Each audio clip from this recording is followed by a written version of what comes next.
दोस्तों एक्सेल के अब तक के सबसे पावरफुल वीडियो में आप सबका स्वागत है, जिसमें हम एक्सेल का कंप्लीट कोर्स जो कि बेसिक टू प्रोफेशनल लेवल होने वाला है उसको हम कवर करने वाले हैं। गाइज, इस वीडियो में जैसे इंस्टीट्यूट में आपको एक्सेल का कोर्स कवर कराया जाएगा, सेम उसी तरीके से एक्सेल के क्या बेसिक्स है, क्या फॉर्मूला पैटर्न्स है और जॉब क्राइटेरियाज में आपको किन किन टर्म्स को कैसे एक्सप्लेन और यूज करना है, वो सब कुछ इस एक सिंगल वीडियो में हम कवर करने वाले हैं। इस वीडियो को देखने के बाद अगर आपको एक्सेल ऑपरेटर की जॉब मिल रही है, डेटा एंट्री का जॉब मिल रहा है, वैकेंट में काम मिल रहा है, तो उन सभी काम को आप इजीली अटेम्प्ट कर सकते हो।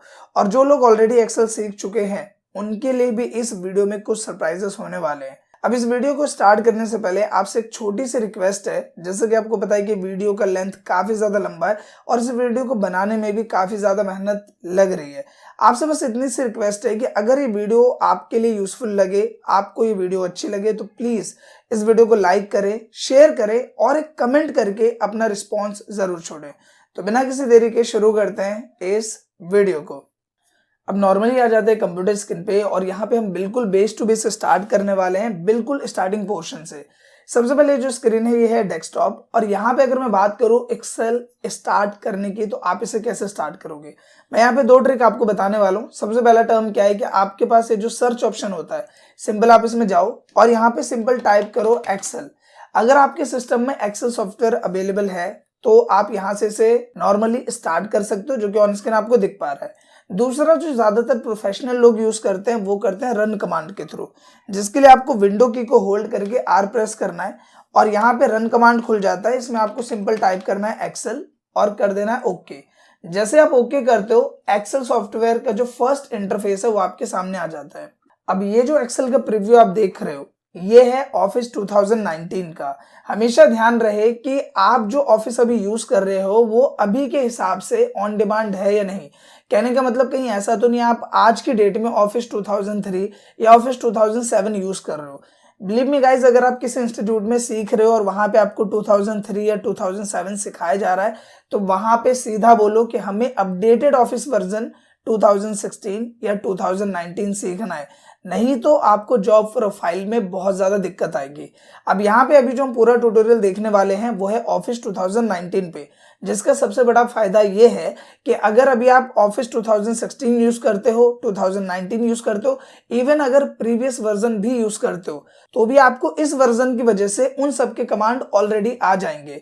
अगर ऐसा होता कि मैं आपको ऑफिस 2007 पे ये सारा कुछ सिखा रहा होता तो आप 2016 या 19 के जो टूल्स है उनको यूज नहीं कर पाते, बट क्योंकि हम 2019 में सीख रहे हैं तो इसके जितने भी प्रीवियस वर्जन्स हैं उन सबके टूल्स को यूज करना आपको इजीली आ जाएगा। अब सबसे पहले बात करते हैं इस फर्स्ट वेलकम स्क्रीन की। देखो यहाँ पे नॉर्मली आपको कुछ ऑप्शंस मिल जाते हैं, जैसे होम, न्यू और ओपन। अगर आप नई वर्कशीट लेना चाह रहे हैं तो आप न्यू पे क्लिक करोगे, और कोई पहले से सेव्ड वर्कशीट है तो उसे खोलने के लिए हम ओपन का यूज करते हैं। रिसेंटली जो फाइल्स मैंने खोली हुई थी जिन पे मैं काम कर रहा था उनका एक रिसेंट प्रीव्यू मुझे यहाँ पे नजर आ रहा है।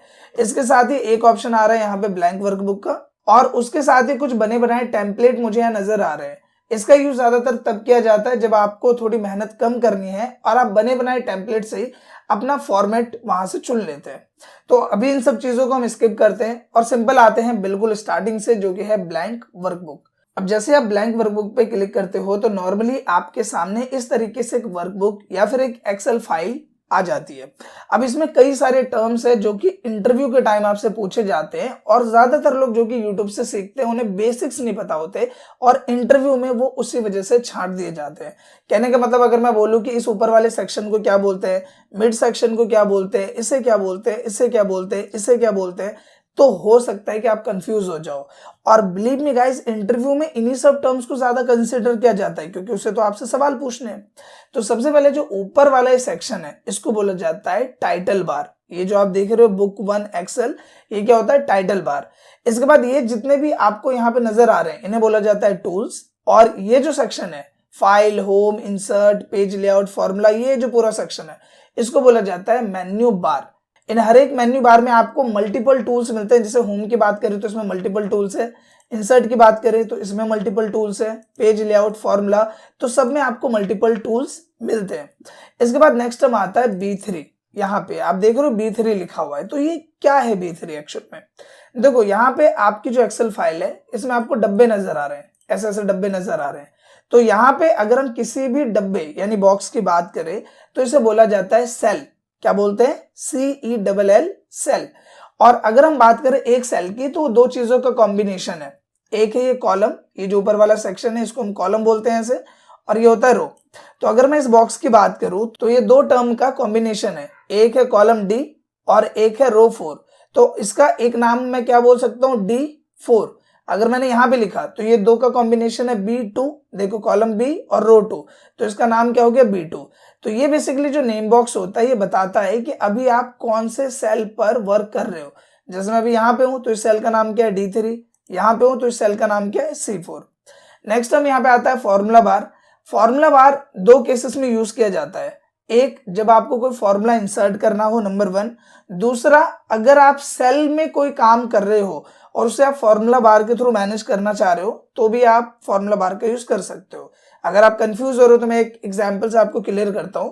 जैसे अभी ये सेल है तो या तो मैं यहां से टाइप करूं तो भी मैं इसमें काम कर पा रहा हूं, और मान लो कि अगर मैं यहाँ पे हूं और मैं यहाँ फॉर्मूले बार में आके कुछ लिखता हूं तो वो भी ऑटोमेटिकली उसी में लिखा जाएगा। तो जब आप कभी वी लुकअप या फिर कुछ बड़े फॉर्मूलाज पे वर्क करते हो तो उस टाइम पे आपको फॉर्मूला बार में इस तरीके से हेल्प लेनी पड़ती है। यहां तक क्लियर? अब आते हैं नेक्स्ट टर्म पे, जो कि एक बहुत ही कॉमन क्वेश्चन है जो कि इंटरव्यू में सबसे ज्यादा पूछा जाता है कि रो और कॉलम क्या है? Define row and column in Excel. So इसका आंसर क्या होगा? आंसर है a alphabetic bar in Excel sheet is column and a numeric bar in Excel sheet is row। मतलब ये जो आप देख रहे हो A, ये क्या है? कॉलम है। B क्या है? कॉलम है। C क्या है? कॉलम है। और ये जो 1, 2, 3 ये सब क्या है? रो। तो जो ये हमारा अल्फाबेटिक बार है ये है कॉलम, और ये जो हमारा न्यूमेरिक बार है ये क्या है? रो। जैसे आप इसका जवाब दोगे आपसे एक और सवाल पूछा जाएगा कि ठीक है आपने बताया रो ये है, कॉलम ये है, अब मुझे ये बताओ कि एक एक्सेल शीट में कितने कॉलम होते हैं और कितने रो होते हैं। अभी स्क्रीन पे आप ध्यान दोगे तो आपको क्या दिखाई देगा कि ABCDEF जे तक दिखाई दे रहा है। फिर मैं आगे बढ़ता हूं तो आगे आप बढ़ते जाओगे तो जैसे आपके Z खत्म हो जाएगा फिर दूसरा फॉर्मेट चालू हो जाएगा, और आप आगे जाते जाओ आप थक जाओगे, लेकिन ये रेंज खत्म नहीं होगी। तो आप क्या बताओगे टोटल कितने कॉलम्स है, या फिर ये जो 1 2 3 4 की गिनती है ये टोटल कितनी है? तो ये आप कैसे बताओगे? तो ये एक बहुत ही इंपॉर्टेंट टर्म है, तो इसका जवाब ढूंढना बहुत आसान है।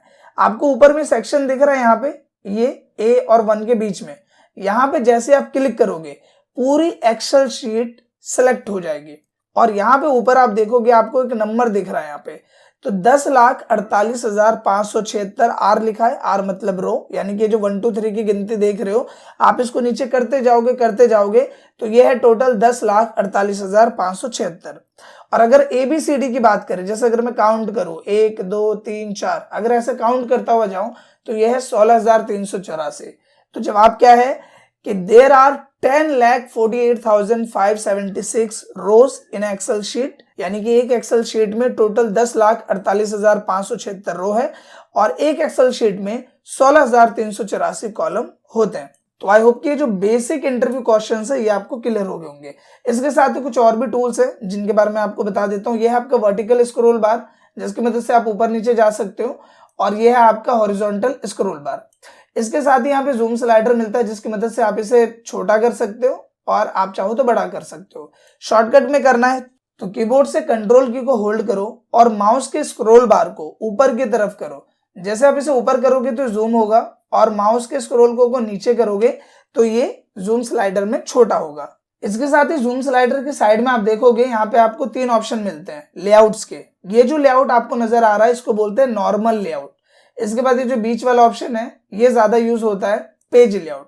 इससे आपको पता चल जाता है कि इस एक्सेल शीट में आपका एक पेज कितना बड़ा है। मतलब अगर मैं देखना चाहूँ कि जो मैं डेटा बना रहा हूँ, क्रिएट कर रहा हूँ, निकालूंगा तो मैं A4 साइज पेपर पे ही, तो मुझे ये देखना है कि मेरा एक पेज कितना बड़ा है। तो जब आप ऐसे करोगे तो आपको पता चल जाएगा कि एक पेज इतना बड़ा है, और जब आप नॉर्मल पे आओगे तो यहाँ पे देखो एक लाइन आ जाएगी जिससे आप अंदाजा लगा सकते हो कि मुझे काम इसी दायरे में करना है एक पेज पे डेटा को प्रिंट करने के लिए। सो आई होप कि इतना बेसिक टर्म आपको क्लियर हो गया होगा। अब आते हैं सीधा प्रैक्टिकल सेक्शन पे, जहां पे सबसे पहले हम कवर करेंगे होम टैब से रिलेटेड टूल बार्स, जिनमें कुछ बेसिक भी होंगे और कुछ मोस्ट यूजफुल भी होंगे। तो सबसे पहले यहाँ पे किसी भी चीज को समझने के लिए हमें जरूरत होती है एक डेटा की, और ये डेटा भी मैं आपके सामने क्रिएट करने वाला हूँ ताकि इससे रिलेटेड कुछ बेसिक टर्म्स आपको क्लियर हो। जैसे यहाँ पे मैं लिखता हूँ नेम, सबसे पहले मैंने लिखा नेम। आप ज्यादातर लोग क्या करते हैं कि यहाँ पे माउस से यहाँ पे क्लिक करेंगे, आपको ये चीज नहीं करनी है। आपने यहाँ नेम लिखा, इसके बाद कीबोर्ड में होता है टैब की, आप टैब की प्रेस करोगे, आप अगले वाले सेल में ऑटोमेटिकली शिफ्ट हो जाओगे। इसके बाद यहाँ पे हमने लिखा फादर्स, फिर हमने यहाँ पे लिखा नेम, टैब किया। तो अब देखो आपको लग रहा होगा कि जो नेम है वो दूसरे वाले सेल में थोड़ा सा हिस्सा आ गया, तो बेसिकली वो है उसी सेल में। हमें अगर इसको पूरा देखना है तो यहाँ आना है हमें। आप देखो ऐसा सिंबल बनेगा, फिर आपको इसे सिंबल ड्रैग कर देना है, या फिर अगर आप इसमें डबल टैप करते हो 1 2 माउस से तो भी अपने आप एडजस्ट हो जाएगा। फिर यहाँ पे आते हैं हम, टैप किया है मैंने इंग्लिश, फिर टैप करूंगा मैं आगे वाले सेल में चला जाऊंगा हिंदी, फिर टैप किया मैथ, फिर टैप किया हमने साइंस, और फिर टैप किया हमने यहाँ पे हमने लिख दिया सिंपल SST। ठीक है, इसके बाद मैं कुछ नाम यहाँ पे लिख देता हूँ, जैसे मैंने लिखा राजेश, महेश, सुरेश, नरेश, हर्ष, निशान, मैंने कुछ नाम लिख दिए। फादर्स नेम लिख देते हैं यहाँ पे mister Mohan, mister Sohan, mister निशान, मिस्टर जय, मिस्टर कबीर, मिस्टर अर्नव, हमने लिखा। अब मार्क्स डाल देते हैं यहाँ पे, तो हमने डाला 45, 65, 85, 74, 65। अब यहाँ पे नॉर्मली आप देख पा रहे हो कि मैंने एक डेटा प्रिपेयर किया हुआ है, लेकिन क्या ये डेटा आपको स्टाइलिश या अट्रैक्टिव लग रहा है? नहीं लग रहा।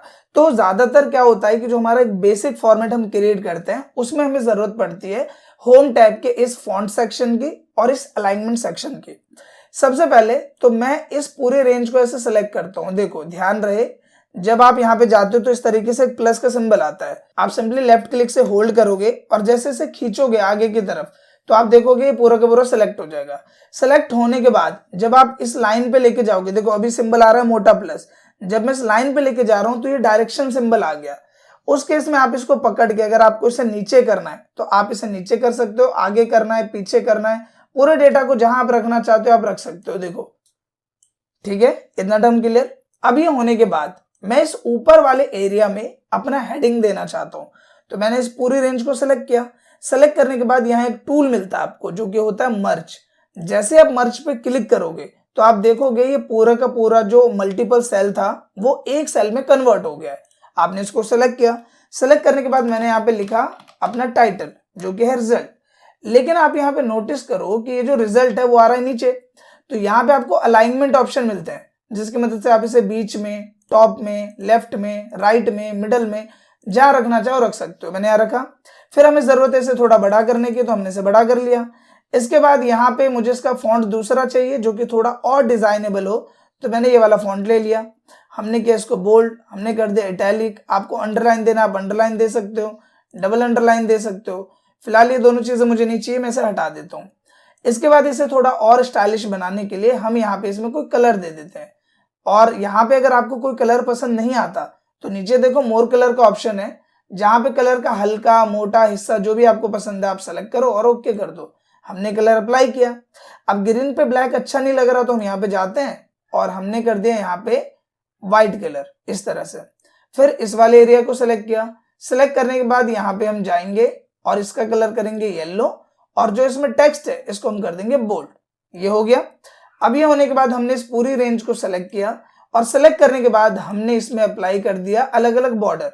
तो फिलहाल मैं अप्लाई करता हूं ऑल बॉर्डर, जिससे एक ही बार स्टाइलिश फॉर्मेट में अप्लाई हो जाए। अब आप देख सकते हो कि इन फॉन्ट के टूल्स की मदद से एक सिंपल दिखने वाले डेटा को मैंने कैसे अट्रैक्टिव फॉर्मेट में यहाँ पे रिप्रेजेंट कर दिया। आपके नंबर्स यहाँ पे लेफ्ट में आ रहे हैं तो हम इसको सेलेक्ट करते हैं और क्या करेंगे हम सेंटर अलाइनमेंट, ताकि ये बीच में आ जाए। और आप देख सकते हो कि डेटा प्रॉपर वे में यहाँ पे रेडी हो गया है। सो आई होप कि ये जो टूल्स है वो कुछ बेसिस पे आपको क्लियर हो गए होंगे। यहाँ पे कंफ्यूज हो सकते हो आप एक रैप टेक्स्ट को लेके, मैं इसका भी यूज आपको क्लियर कर देता हूँ। कई बार आप नोटिस करते हो कि हमें जगह कम चाहिए, मतलब फादर्स नेम में चाहता हूँ कि इससे ज्यादा जगह ना ले, जो भी आए इसी में आए। अब नेम का एम तो आगे चला गया, तो मैं इसको सेलेक्ट करके कर देता हूँ रैप टेक्स्ट। रैप से क्या होगा, ये ऑटोमेटिकली उसी सेल के साइज के हिसाब से एडजस्ट हो जाएगा। फिर हमने इसको सेलेक्ट किया और हमने कर दिया यहाँ पे क्या टॉप अलाइनमेंट, और हमने किया सेंटर अलाइनमेंट। ये आ गया फॉर्मेट में। तो इस तरीके से आप रैप टेक्स्ट का यूज कर सकते हो अगर आप चाहते हो कि सेल में ही रो बड़ी हो जाए लेकिन डेटा आ जाए। आपने अपने 10th या 12th के सर्टिफिकेट्स वगैरह में भी देखा होगा कि फादर्स नेम इस फॉर्मेट में आता है। तो इस तरीके से हम इसका यूज करते हैं। सो आई होप कि इतना टर्म आपको क्लियर हो गया होगा। अब इसके बाद आते हैं नेक्स्ट टर्म पे, जो कि है स्टाइल सेक्शन, जिसमें सबसे पहला ऑप्शन मिलता है कंडीशनल फॉर्मेटिंग। और ये बहुत ही ज्यादा इंपॉर्टेंट है और इसका यूज भी बहुत ही ज्यादा स्पेशल है। लेकिन इसे समझने के लिए हम किसी दूसरे प्रैक्टिकल का यूज करते हैं जिसमें आपको इसे समझना ज्यादा आसान हो जाए। तो मैं यहाँ पे आता हूँ अपनी दूसरी शीट पे और यहाँ पे आप देखोगे कि मैंने एक डेटा क्रिएट किया हुआ है बड़े सिंपल वे में, जहाँ पे कुछ सेल्समैन के नाम है, साथ ही यहाँ पे अलग अलग डिपार्टमेंट है जैसे ग्रोसरी, गारमेंट, इलेक्ट्रॉनिक्स।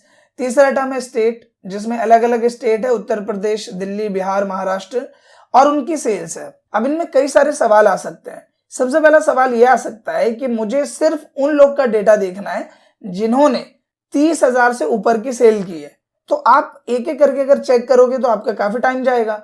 तो यहाँ पे कंडीशनल फॉर्मेटिंग का हम फायदा उठा सकते हैं। आप इसमें जाओ और सबसे पहला ऑप्शन क्या मिलता है आपको, हाईलाइट सेल्स रूल्स। इसमें सबसे पहला ऑप्शन है ग्रेटर देन, हमने इस पे क्लिक किया और मैं यहाँ पे बोलता हूं कि मुझे किसका डेटा देखना है।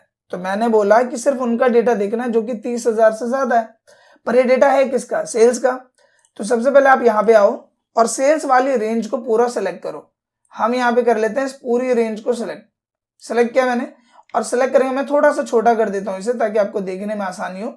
तो ये हमने किया छोटा करने के बाद मैं जाता हूँ कंडीशनल फॉर्मेटिंग में, हाईलाइट सेल्स रूल्स पे क्लिक किया और मैंने बोला ग्रेटर देन। और मैं क्या बोल रहा हूँ इसको कि सिर्फ उन लोग का डेटा देखना है जिन्होंने 30,000 से ज्यादा सेल की है। तो अब आप देखो उनका डेटा यहाँ पे एक कलर के साथ हाईलाइट हो गया है। आप चाहो इसका कलर चेंज करना तो कलर चेंज कर सकते हो यहाँ से। तो यहाँ पे देखो एक है राजेश, महेश, सुरेश, इन्होंने 30,000 से ज्यादा की सेल करी है। मुन्ना, सोनू, मोनू, इन्होंने 30,000 से ज्यादा की सेल करी है। मैं ओके कर देता हूँ फिलहाल। और कोई नहीं है जिसने 30,000 से ज्यादा सेल की है। तो आपने देखा बड़ी आसानी से आप इसमें कंडीशनल फॉर्मेटिंग लगा के डेटा को इस तरीके से चेक कर सकते हो। अब अगर इसको आपको नॉर्मल करना है तो कंडीशनल फॉर्मेटिंग में जाओगे और यहाँ आपको ऑप्शन मिलेगा क्लियर रूल का। आप इसमें जाके clear rule from selected cell या इंटायर शीट, दोनों में से कोई भी क्लिक करोगे तो ये जो क्लियर रूल है वो अप्लाई हो जाएगा। तो फिलहाल हम कर देते हैं सिलेक्टेड सेल, ये यहाँ पे हट गया। अब जैसे आपने देखा कि मुझे ये देखना था कि 30,000 से ज्यादा जिसने सेल करी है उसका डेटा आ जाए, उसी तरीके से मान लो आपसे ये बोला जाए कि भाई मुझे ये बताओ कि वो लोग कौन है जिन्होंने 20,000 से भी कम की सेल करी है, मुझे उन्हें जॉब से निकालना है। तो उसके लिए आप क्या करोगे, आप लेस देन में जाओगे। जाने के बाद यहाँ पे क्या करेंगे, 20,000। जैसे मैंने 20,000 किया, आप देख रहे हो जिन जिन लोग का डेटा 20,000 से कम है उनका डेटा यहाँ पे हाईलाइट हो गया है। अब अगर इसे भी हमें हटाना है तो हम क्या करेंगे, हम यहाँ पे जाते हैं और कंडीशनल फॉर्मेटिंग में जाके क्लियर रूल किया और clear rule from selected cell हमने इस पे अप्लाई कर दिया। अब आते हैं नेक्स्ट टर्म पे जो कि है बिटवीन और इक्वल टू। बिटवीन का मतलब दो नंबरों के बीच में, मतलब अगर आपको ये देखना है कि 50,000 से 30,000 के बीच में कौन कौन लोग हैं जिन्होंने सेल किया तो आप बिटवीन यूज करोगे। अगर आपको कोई एग्जैक्ट वैल्यू देखना है कि मेरे को सिर्फ ये देखना है कि 50,000 की सेल किसने करी है, तो आप इक्वल टू डालो और उसमें जो भी वैल्यू डालोगे वो यहाँ पे आ जाएगा। तो ये बिटवीन और इक्वल टू ये आपका टास्क है, ये आपको खुद ही करना है। अब आते हैं नेक्स्ट टर्म पे, अ टेक्स्ट दैट कंटेन्स। इसका क्या मतलब है। अब जैसे कि आपने देखा यहाँ पे डिजिट के बिहाफ पे, कि डिजिट के बिहाफ पे आप लुकअप कर रहे हो कि इसमें मुझे देखना है 30,000 से ज्यादा कौन है, 25,000 से कम कौन है। लेकिन अगर टेक्स्ट के बिहाफ पे देखे तो मैं बोलूं कि मुझे सिर्फ उनका डेटा हाईलाइट करना है जो कि ग्रोसरी डिपार्टमेंट है, या सिर्फ उनका डेटा हाईलाइट करना है जो कि दिल्ली डिपार्टमेंट है। तो आप क्या करोगे, पूरी रेंज को किया सेलेक्ट इस तरीके से, और सेलेक्ट करने के बाद यहाँ पे जाओ टेक्स्ट दैट कंटेन पे आप क्लिक कर दो।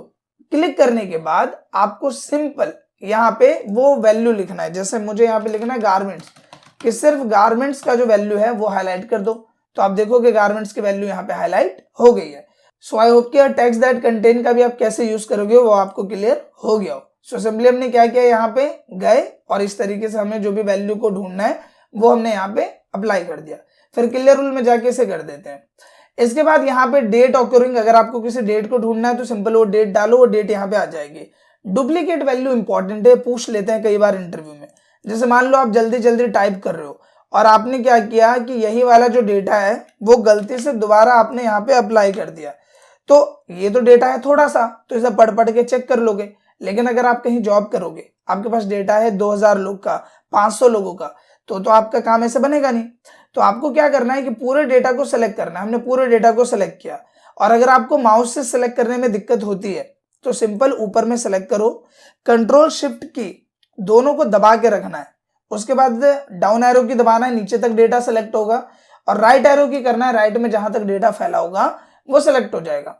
इसके बाद सिंपल आपको कंडीशनल फॉर्मेटिंग में जाना है, हाईलाइट सेल्स रूल्स में जाके डुप्लीकेट वैल्यूज पे क्लिक कर देना है, और आप देखोगे जितने भी डुप्लीकेट वैल्यूज हैं वो यहाँ पे सिलेक्ट हो जाएंगे। बट ऐसे में हमारा काम बना नहीं, थोड़ा गड़बड़ हो गया, क्योंकि इसने हर रेंज में जो जो डुप्लीकेट वैल्यू उसको सिलेक्ट किया। तो हम क्या करेंगे, यहाँ पे सिर्फ इस नेम वाली रेंज को सिलेक्ट करेंगे। हम यहाँ पे कंट्रोल शिफ्ट करेंगे और डाउन एरो की किया, नीचे तक डेटा सेलेक्ट, और हम चेक करते हैं कि क्या इसमें कोई डुप्लीकेट वैल्यू है, क्या किसी का नाम 2 बार यूज हुआ है। तो हम यहाँ पे देख लेते हैं, डुप्लीकेट वैल्यू पे क्लिक करते हैं ओके। तो यहाँ पे राजेश है, तो राजेश 2 बार यूज हुआ है, एक ये राजेश, एक ये राजेश, और इनका डेटा हम चेक कर लेते हैं, तो ये भी सेम है, ये भी सेम है, मतलब ये एक डुप्लीकेट वैल्यू है।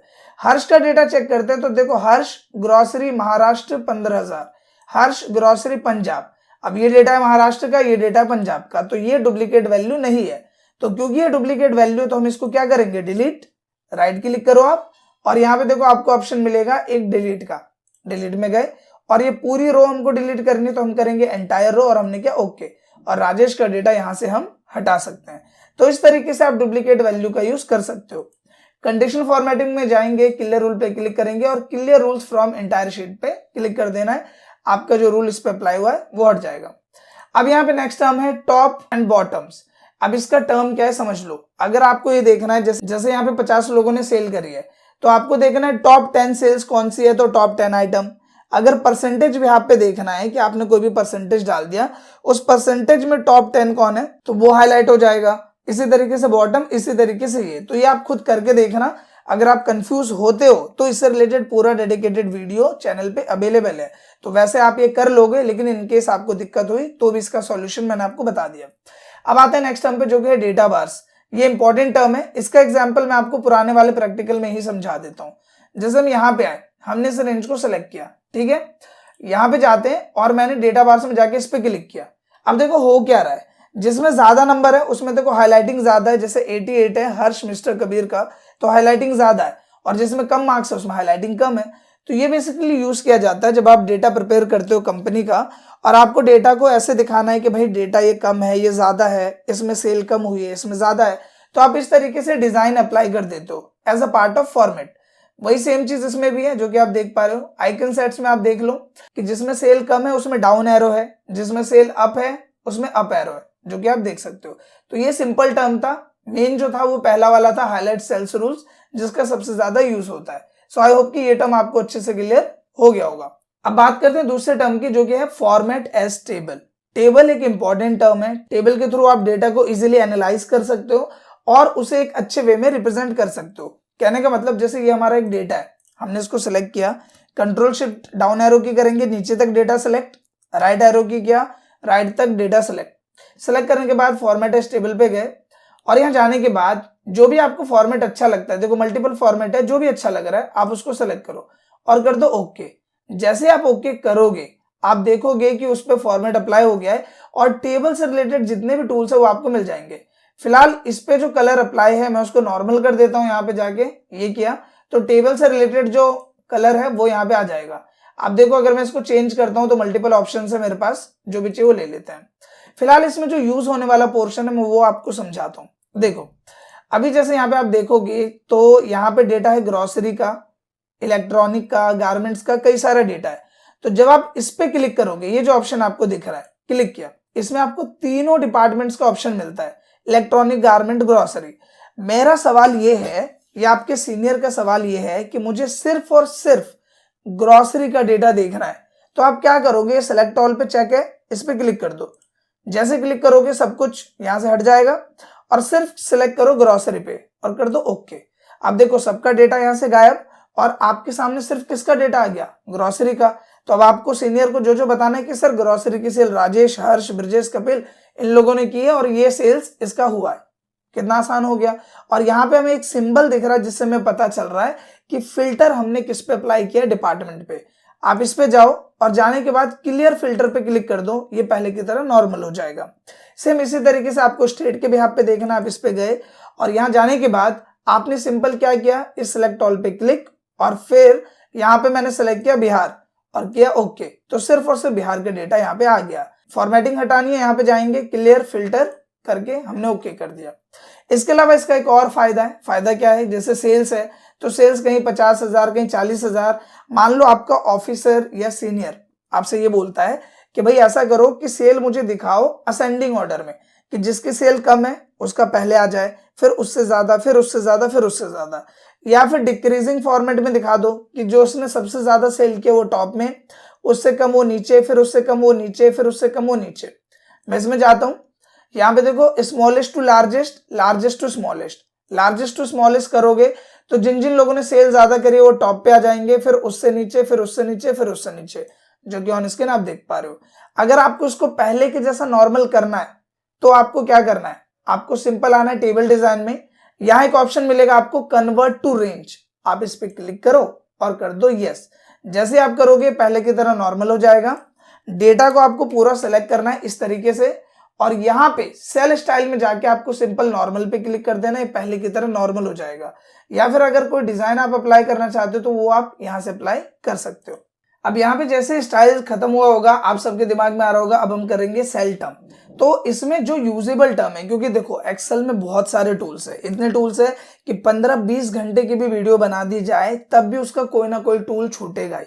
तो हमारे जो इस वीडियो में जो ट्यूटोरियल है वो सभी ट्यूटोरियल्स होने वाले जिनकी आपको जरूरत पड़ने वाली है और जिनका आप ऑफिस में यूज देखोगे, ठीक है। तो अगर हम बात करें फॉर्मेट में भी तो बहुत सारे ऑप्शंस है, तो हम सबको नहीं करने वाले, हम उनको करने वाले जिनकी हमें जरूरत पड़ने वाली है। तो यहाँ पे सबसे पहले बात करते हैं इंसर्ट और डिलीट की। इसका क्या यूज है वो मेनली समझते हैं। आपने यहाँ पे 4 कॉलम क्रिएट किया हुआ है, एक है सेल्समैन का, एक है डिपार्टमेंट का, एक है स्टेट का और एक है सेल्स का। अब आपसे ये बोला जाता है कि भाई ये जो सेल्समैन है इनकी एज वाला कॉलम तो तुमने बनाया नहीं, तो अब आप क्या करोगे, आप ये सोचोगे कि मैं यहाँ पे डालू कैसे, यहाँ पे तो जगह है नहीं। तो आप यहाँ पे आते हो, राइट क्लिक करते हो और आपको ऑप्शन मिल जाता है इंसर्ट का। ये इंसर्ट और ये इंसर्ट एक ही है, अलग अलग नहीं है। तो आप इस इंसर्ट पे क्लिक करोगे। क्लिक करने के बाद ये आपसे पूछेगा कि आप क्या इंसर्ट करना चाह रहे हो, आप रो इंसर्ट करना चाह रहे हो, कॉलम इंसर्ट करना चाह रहे हो क्या। तो हमने बोला हमें पूरी एक नई कॉलम चाहिए, तो हम करेंगे ओके एंटायर कॉलम पे।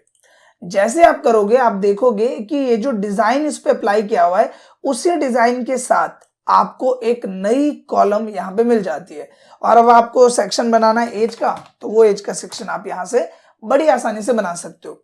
सेम इसी तरीके से अगर आपको रो इंसर्ट करनी है राजेश और मुन्ना के बीच में, तो राइट क्लिक करो और इंसर्ट में जाके आप यहाँ पे एंटायर रो पे क्लिक करके कर दो ओके। आपको देखो यहाँ पे एक एक्स्ट्रा रो मिल जाएगी।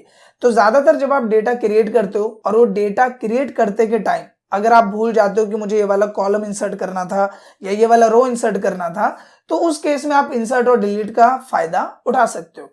फिलहाल अगर मुझे अब इसको डिलीट करना है, क्योंकि अभी तो मुझे इस कॉलम की जरूरत है नहीं, ना ही इस रो की जरूरत है, तो जिस तरीके से आपने इंसर्ट किया उसी तरीके से आप इसे डिलीट करोगे। राइट क्लिक किया यहाँ पे और हम गए डिलीट। इंसर्ट के नीचे क्या है डिलीट, हमने क्या क्लिक करने के बाद यहाँ पे देखो क्या बोल रहा है कि आप किसको डिलीट करना चाहते हो। यहाँ पे रो भी है कॉलम भी है, किसको डिलीट करना है, हमने बोला कॉलम को, किया ओके, तो कॉलम डिलीट। सेम इसी तरीके से मुझे इस रो को डिलीट करना है, तो मैंने किया एंटायर रो और कर दिया ओके, और ये जो रो है वो यहाँ पे डिलीट हो जाती है। सो आई होप कि इंसर्ट और डिलीट वाला जो सेक्शन है वो आपको क्लियर हो गया होगा। शॉर्ट एंड फिल्टर की भी बात करें तो अभी जो मैंने आपको टेबल में फिल्टरेशन समझाया वही सेम टर्म होता है शॉर्ट एंड फिल्टर, और इसका यूज टेबल के टाइम में ही ज्यादातर किया जाता है, इसीलिए मैंने आपको टेबल के साथ इसका यूज समझाया। सो आई होप कि ये पोर्शन आपको अच्छे से क्लियर हो गया होगा। दूसरा यहाँ पे मैंने एक सेक्शन को छोड़ा है, बेसिकली छोड़ा तो मैंने इसको भी है नंबर सेक्शन को, लेकिन इसका प्रैक्टिकल अभी मैं आपको आगे समझाऊंगा कुछ एग्जांपल्स के साथ में। तो सबसे पहले यहाँ पे हम बात कर लेते हैं क्लिप बोर्ड में आपको ऑप्शन मिल जाता है cut copy paste format printer का। इसका यूज समझ लेते हैं। सबसे पहले तो मैं क्या करता हूँ कि इस पूरे को सेलेक्ट करके यहाँ पे मैंने कर दिया इसको नॉर्मल। इसमें देखो कोई भी फॉर्मेट अभी अप्लाई नहीं है। अब मान लो कि मैं यहाँ पे कलर अप्लाई करता हूँ, जैसे मैंने इसको सेलेक्ट किया, सेलेक्ट करने के बाद मैं इसका फॉन्ट चेंज करूंगा। सबसे पहले यहाँ पे आता हूँ, ये वाला फॉन्ट अप्लाई किया मैंने, फिर इसका साइज थोड़ा सा बड़ा कर दिया और बोल्ड कर दिया इसको, और कलर ये कर दिया। और इसके बाद अब नीचे वाले सेक्शन में आते हैं और मुझे सेम जो चीजें मैंने इसमें अप्लाई की, जैसे बोल्ड किया मैंने, फॉन्ट चेंज किया, वही मुझे इसमें भी चाहिए। तो मैं क्या करूंगा, इसको सिलेक्ट करूंगा, फॉरवर्ड पेंटर पे क्लिक करूंगा और यहाँ पे देखो ब्रश आ गया, आपको इसे लेफ्ट क्लिक से होल्ड करके ड्रैग करना है। आप देखोगे वही फॉर्मेट इस पे भी अप्लाई हो गया है। कलर मुझे दूसरा चाहिए तो कलर मैं यहाँ पे चेंज कर देता हूँ, ये ले लेता हूँ सपोज, या फिर कोई और कलर ले लेते हैं, ये ले लिया और सेम फॉर्मेट पेंटर करेंगे। और ये करने के बाद आपको इस पूरी रेंज पे इस तरीके से अप्लाई कर देना है, देखो, और आपका जो मेहनत है वो यहाँ पे बच जाती है। अगर मान लो आप किसी एक पे अप्लाई करते हो, हमने उसको सेलेक्ट किया, हमने क्या बोल्ड हटा दिया और यही फॉर्मेट मुझे सब पे अप्लाई करना है, तो फॉर्मेट पेंटर किया, उस फॉर्मेट पेंटर को उठाया और फिर इसने पूरे पे रेंज पे वो जो डेटा है वो यहाँ पे अप्लाई कर दिया। तो इस तरीके से आप फॉर्मेट पेंटर का यूज कर सकते हो। एंड आई होप कि कट कॉपी पेस्ट का यूज तो आपको अच्छे से आता होगा, फिर भी मैं एक बार बता देता हूँ। अगर मुझे यही डेटा एक बार और चाहिए प्रैक्टिस करने के लिए, तो मैं क्या करूंगा, कंट्रोल शिफ्ट होल्ड किया, डाउन एरो की किया, नीचे तक डेटा सेलेक्ट, राइट एरो की किया, राइट तक डेटा सेलेक्ट, कॉपी किया, नई शीट पे डेटा चाहिए तो यहाँ पे देखो नई शीट लेने के लिए आपको ऑप्शन मिलता है, हम इस पे क्लिक करते हैं, एक बिल्कुल फ्रेश शीट आ जाएगी। यहाँ पे सिंपल आपको पेस्ट कर देना है, वो डेटा यहाँ पे आ जाएगा जो कि ऑन स्क्रीन आप देख पा रहे हो। इसके अलावा अगर मुझे इस डेटा को उठा के यहाँ पे रखना है तो आप इसको कट कर दो, यहाँ से यहाँ पे आके पेस्ट कर दो तो वो डेटा वहां से हटके वहां आ जाएगा। यहाँ से हटाना है, कट किया, यहाँ पे लाना है, पेस्ट कर दिया और ये डेटा यहाँ पे आ जाएगा। सो होम टैब से रिलेटेड जितने भी इंपॉर्टेंट टूल बार्स थे वो हमारे यहाँ पे फिनिश हो चुके हैं। और अब जो सेक्शन हम कवर अप करने वाले हैं वो है इंसर्ट। और इंसर्ट में जो हम सबसे पहले शुरुआत करेंगे वो है पाइवट टेबल से। गाइस, इंटरव्यू में सबसे ज्यादा कंसीडर किया जाता है पाइवट टेबल, क्योंकि अगर आपके पास एक लॉन्ग रेंज ऑफ डेटा है और उस डेटा को आपको समराइज करना है बड़े आसान तरीके से, तो पाइवट टेबल से बेस्ट ऑप्शन कुछ और नहीं हो सकता। तो पाइवट टेबल हम यहाँ पे शुरुआत करेंगे। टेबल तो आई होप कि आप समझ ही गए, टेबल अभी हमने लिया था, तो टेबल और ये टेबल सेम ही है, कुछ ज्यादा फर्क नहीं है। तो यहाँ पे शुरुआत करते हैं पाइवट टेबल से, फिर आगे के ऑप्शंस पे मूव ऑन करेंगे। अब देखो, पाइवट टेबल इतना ज्यादा पॉपुलर या फिर इसका यूज इतना क्यों पड़ता है, पहले इस टर्म को हम अच्छे से समझ लेते हैं। नॉर्मली आप स्क्रीन पे देखो, यहाँ पे आपको डेटा नजर आ रहा है जिसमें एम्प्लॉय की ID, date, salesman, product, quantity, department, state, sales, काफी कुछ है। अब जब भी बात आती है इतने बड़े डेटा की, तो इस बड़े डेटा में काफी सारे पॉइंट्स आते हैं। जैसे मान लो आपका सीनियर आया, उसने बोला कि मुझे इतना सब कुछ नहीं चाहिए, मुझे सिर्फ एम्प्लॉय की आईडी, डिपार्टमेंट और उसने कितनी सेल्स की है, बस मुझे ये ही चाहिए। तो अब इतने बड़े डेटा में आप कैसे समराइज करोगे? या फिर इसके अदर में भी कुछ ऑप्शन हो सकते हैं। डेटा ये आपका वर्टिकल फॉर्म में है, आप डेटा हॉरिजॉन्टल फॉर्म में रिप्रेजेंट करना चाह रहे हो, तो ऐसे कई सारी चीजें हैं। स्पेशली जब डेटा आपके पास बड़ा है और उस डेटा को आपको समराइज करना है अलग अलग बेसिस पे, तो पाइवट टेबल का यूज किया जाता है। अब यहाँ पे पाइवट टेबल अप्लाई कैसे होता है? सबसे पहले तो आपको पूरे डेटा को सिलेक्ट करना होगा, कंट्रोल शिफ्ट किया और डाउन एरो की किया, नीचे तक डेटा सिलेक्ट, राइट एरो की किया, राइट तक डेटा सिलेक्ट। डेटा सेलेक्ट होने के बाद सिंपल आपको पाइवट टेबल पे सिंगल क्लिक करना है। आप सिंगल क्लिक करोगे, यहाँ पे आपको ऑप्शन मिलेगा न्यू वर्कशीट का, एग्जिस्टिंग वर्कशीट का। ये पूछ रहा है कि आप जो पाइवट टेबल इस डेटा पे अप्लाई कर रहे हो, ये इसी वर्कशीट पे अप्लाई करना है या फिर नई वर्कशीट पे करना है। तो हमेशा आप नई वर्कशीट पे अप्लाई करना। क्यों? क्योंकि ये डेटा आपका बैकअप है और नई वर्कशीट पे आप अप्लाई करोगे तो उसे अप्लाई करना भी आसान होता है और समझना भी आसान होता है। तो हम नई वर्कशीट पे क्लिक करके हम कर देंगे ओके। जैसे मैं ओके करूंगा, यहाँ पे ब्लैंक इस तरीके से शीट आ जाएगी। पाइवट टेबल का थोड़ा सा डेमो आएगा और एक आता है पाइवट टेबल फील्ड, कुछ इस तरीके से। और अभी तो मैंने इसमें थोड़ी सी यूज कर रहा था मैं इसी वजह से छोटा आ रहा है, नहीं तो आपके में इसे इस वे में आएगा अगर आप पहली बार यूज करते हो तो। अब इनकेस अगर मान लो ये गायब भी हो जाता है, जैसे आपने गलती से इस पे क्लिक कर दिया, तो अब आप सोचते हो ये आएगा कैसे? काफी लोग परेशान होने लग जाते हैं, आएगा कैसे? तो देखो, ये जो पाइवट टेबल वाला सेक्शन, इस पे क्लिक करना, आपको यहाँ पे पाइवट टेबल एनालाइज का टैब मिल जाएगा। यहाँ पे जाना और एक ऑप्शन मिलता है फील्ड लिस्ट का, इस पे जैसे आप क्लिक करोगे तो पाइवट टेबल फील्ड आपका आ जाएगा। अब एक चीज नोटिस करोगे, यहाँ देखो डेटा कितना बड़ा है और यहाँ पे हमारे पास डेटा है ही नहीं। क्यों? क्योंकि यहाँ पे डेटा हम अपने हिसाब से बनाएंगे। जैसे मान लो कि मुझे क्या क्या चाहिए, मेरा जो सीनियर है या सुपरवाइजर वो आता है मेरे पास और बोलता है कि भाई मुझे सिर्फ कुछ लिमिटेड चीजें ही चाहिए। तो सबसे पहले क्या चाहिए, तो मैं यहाँ पे करता हूँ एम्प्लॉय आईडी, जिसको मैं उठा के ले लेता हूँ यहाँ पे रोज में। तो मैंने एम्प्लॉय आईडी इसको लिया, रोज में देखो डेटा आ गया, ऐसे आ गया। इसके बाद उसने क्या क्या प्रोडक्ट सेल किया है, तो प्रोडक्ट सेल करने के बाद मैं ये प्रोडक्ट लेता हूँ और इसको भी ले लेता हूँ रो में। तो ये रो में लिया तो ये इस तरीके से आ गया। या फिर मैं ऐसा करता हूँ कि मैं इसको सेलेक्ट करता हूँ और सेलेक्ट करने के बाद रख लेता हूँ यहाँ पे। तो ये आ गया प्रोडक्ट सेक्शन। ऐसे देख रहे हो डेटा यहाँ पे अलग तरीके से है और यहाँ पे डेटा वैसा है जैसा मैं इसको बनाना चाह रहा हूँ। इसके बाद मैंने यहाँ पे ले लिया डिपार्टमेंट, तो डिपार्टमेंट को मैं उठा के रख लेता हूँ कॉलम में, तो वहीं पे डिपार्टमेंट भी आ जाएगा कि ये जो बैग है वो ये जो कॉलेज बैग है वो बैग डिपार्टमेंट का है। इतना हमने किया। इतना करने के बाद मैं क्या करता हूँ कि मैं इसकी सेल्स को उठा के यहाँ डाल देता हूँ वैल्यू वाले सेक्शन में। अब मैं यहाँ पे डालता हूँ तो देखो ये आ गया क्या कि कॉलेज बैग की जो टोटल सेल है वो सिर्फ आईडी नंबर 1018 ने की है, जो कि टोटल है 1 लाख रुपए की। अगर हम बात करें कंप्यूटर की, तो कंप्यूटर की सेल की है 2 लोगों ने, एक है आईडी 1001 और एक है आईडी 1019। इस तरीके से अगर इस डेटा को और पोर्टेबल वे में बनाने की बात करें तो हमने प्रोडक्ट हटाया यहाँ से और हमने डाल दिया डिपार्टमेंट, तो ये थोड़ा और पोर्टेबल वे में आ जाएगा। कि बैग्स की बात करें अगर डिपार्टमेंट बैग की, तो इसमें टोटल सेल हुई है इतनी 1,65,000 की। अगर हम बात करें इलेक्ट्रॉनिक डिपार्टमेंट की तो उसकी टोटल सेल है इतनी। अगर हम बात करें गारमेंट की तो इतनी। और अगर हम सबके टोटल की बात करें तो वो है इतना 12,53,000 का। तो कुल मिला के अगर आप यहाँ देखो तो डेटा एक फिक्स पोर्शन में है, ना आप इसको आगे पीछे कर सकते हो, ना आप इसे समराइज कर सकते हो, कुछ नहीं कर सकते। तो अगर हम पाइवट टेबल की बात करें तो हम जैसा घुमाना चाहें डेटा को वैसा घुमा सकते हैं। जैसे कि आप देखो ये जो डिपार्टमेंट है अगर मैं उसे उठा के रोज में डाल दूं तो डेटा ये कुछ इस तरीके से आ जाएगा। देख पा रहे हो आप, ये डेटा आ गया कुछ इस तरीके के फॉर्मेट में। और मैं डिपार्टमेंट को उठा के डाल दूं इस फिल्टर वाले सेक्शन में, तो यहाँ पे ये फिल्टर वाले सेक्शन में आ जाएगा। सारे डिपार्टमेंट का डेटा आ रहा है। मैं यहाँ पे जाता हूँ, मैंने बोला मुझे सिर्फ बैग का डेटा देखना है, बैग पे क्लिक किया, ओके किया, तो सिर्फ बैग का डेटा आ गया, वो भी टोटल के साथ। मैं इसको थोड़ा सा बड़ा कर देता हूँ, आपको देखने में आसानी होगी यहाँ पे। इसके साथ ही मैं यहाँ पे जाता हूँ, मैंने किया इलेक्ट्रॉनिक, मैंने किया ओके, तो सिर्फ इलेक्ट्रॉनिक का डेटा आ रहा है। मैंने किया यहीं पे जाके गारमेंट, तो सिर्फ गारमेंट का डेटा आ रहा है। तो यहाँ पे क्या है, आप डेटा को जैसे तोड़ना मरोड़ना चाहते हो आप उस तरीके से समराइज कर सकते हो। चाहे कितना ही बड़ा डेटा क्यों ना हो, आपका सुपरवाइजर आपसे जो भी कंडीशन दे, उन्हें फिल्टरेशन चाहिए आपने फिल्टरेशन दे दिया, उन्हें कॉलम में चाहिए आपने कॉलम में दे दिया, उन्हें रो में चाहिए आपने रो में डेटा दे दिया। तो जिस तरीके से आप डेटा दिखाना चाहते हो और जो जो चीजें दिखाना चाहते हो उस तरीके से आप इसे इजीली मैनेज कर सकते हो।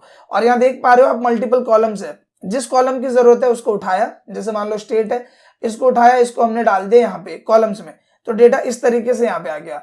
इसको उठा के हमने डाल दिया रो में, तो ये डेटा यहाँ पे आ रहा है कि ये जो 1001 आईडी है वो कहाँ से, यूपी स्टेट से है। ये जो 3 आईडी है वो कहाँ से, दिल्ली से है। तो इस तरीके से आप शो कर सकते हो। आपको इसे हटाना है तो आप इसे सिलेक्ट करके ऊपर कर दो, ये हट जाएगा। इसी तरीके से जो सेल्समैन है, आप चाहते हो एम्प्लॉय आईडी के साथ सेल्समैन भी दिखे, तो आपने ये कर दिया, तो आईडी 1001 किसकी है, राजेश की है, 2 किसकी है, महेश की है। तो इस तरीके से आप पाइवट टेबल फील्ड का यूज कर सकते हैं। आई होप कि ये जो टर्म है पाइवट टेबल फील्ड का वो आपको क्लियर हो गया होगा और ये क्यों इंपॉर्टेंट है वो भी आपको समझ में आ गया होगा। अब गाइस इससे पहले कि हम आगे बढ़े, मैं आपको बताना चाहूंगा एक कमाल के हार्डवेयर ब्रांड के बारे में जो कि है जियोनिक्स। अगर आप आज के डेट में कंप्यूटर हार्डवेयर कंपोनेंट लेने की सोच रहे हो, चाहे वो रैम हो, हार्ड डिस्क हो, मॉनिटर हो, तो जियोनिक्स एक one of the best option है।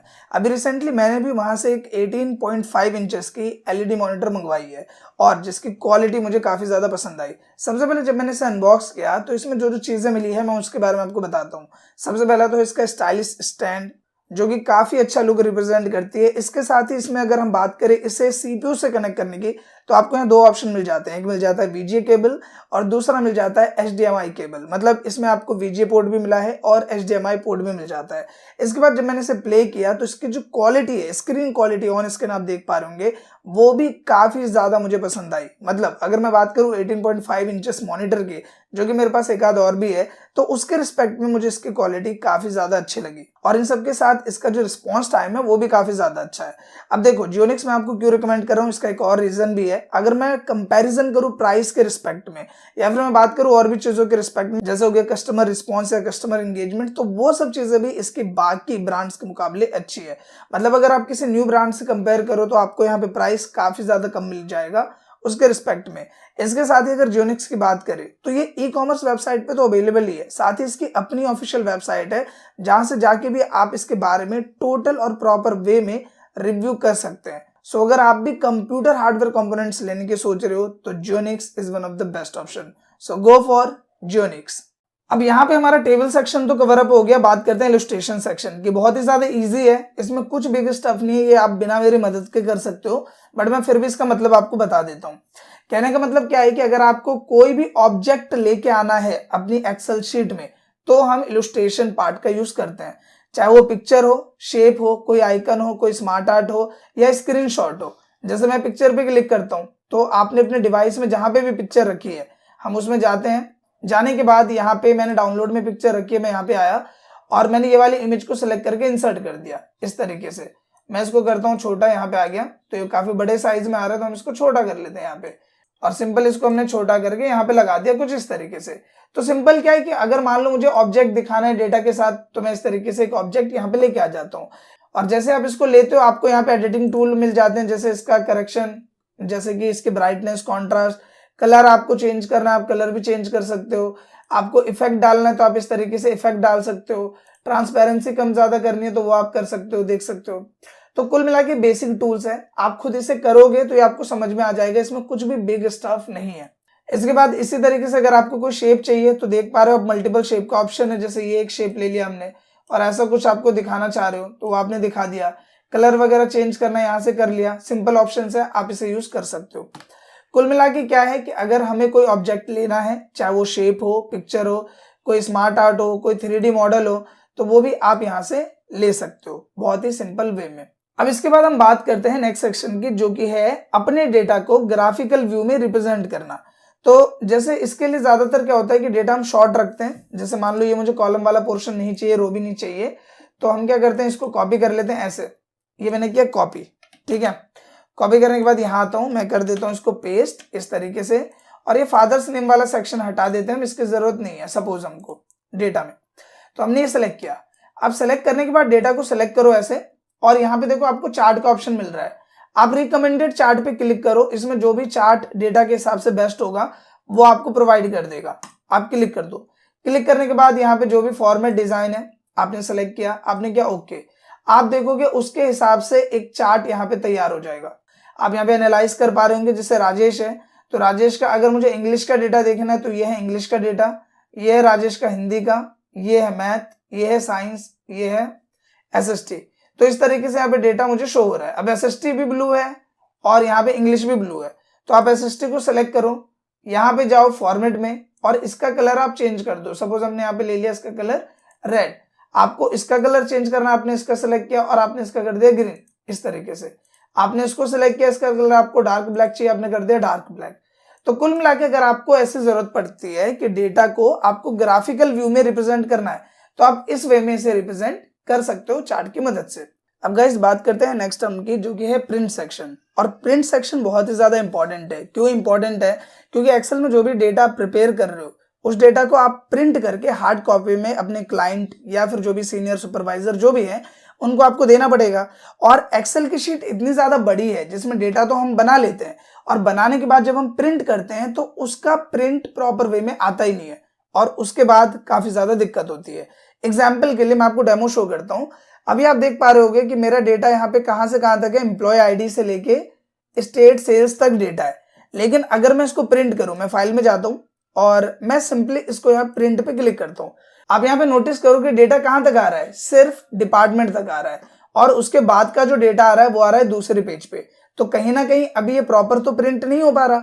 तो यही एक दिक्कत है जो प्रिंट करते टाइम एक्सेल यूजर्स को बहुत ज्यादा आती है। अब इनमें क्या क्या चीजें हैं उन चीजों को समझते हैं। सबसे पहला टर्म ये जो पेज सेटअप आप देख रहे हो ये बहुत ही ज्यादा इंपॉर्टेंट है प्रिंट सेक्शन से रिलेटेड।